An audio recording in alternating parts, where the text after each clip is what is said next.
تنہائی کچھ لوگوں کو برباد کر دیتی ہے اور کچھ لوگوں کی کامیابی کا ذریعہ بن جاتی ہے۔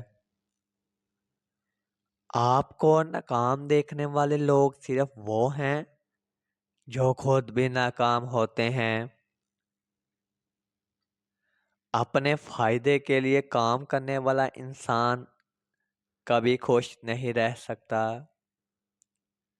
جب آپ کا رویہ لوگوں کی توقعات کے مطابق نہیں ہوتا، تب ان کا اصلی چہرہ سامنے آ جاتا ہے۔ بولنے کا حق چھینا جا سکتا ہے، مگر خاموش رہنے کا نہیں۔ اللہ کو خوش رکھنا ہے تو 3 لوگوں کو خوش رکھو: غربائے مساکین کو، دکھی کو اور بے سہارا کو۔ یاد رکھو، امن کا دروازہ تمہاری اپنی ہی ذات میں کھلتا ہے۔ معزز بننا چاہتے ہو تو دوسروں کی عزت کرو، کیونکہ یہ کام معزز بندہ ہی کرتا ہے اور یہی انسانیت کا کمال ہے۔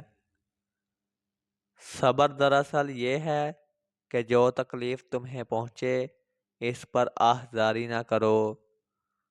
علم یہ ہے کہ آپ کو معلوم ہو کہ کیا کہنا ہے، اور حکمت یہ ہے کہ آپ کو معلوم ہو کہ کب کہنا ہے۔ نیک لوگوں کی صحبت اختیار کرو کہ صحبت میں بڑا اثر ہوتا ہے۔ انسان کا دل اور نظر قابو میں نہ ہو تو وسوسے پیدا ہوتے ہیں۔ درویشوں کے علاوہ دنیا کے باقی لوگ بچوں کی مانند ہے جو کہ دنیا کے کھیل میں مگن ہیں۔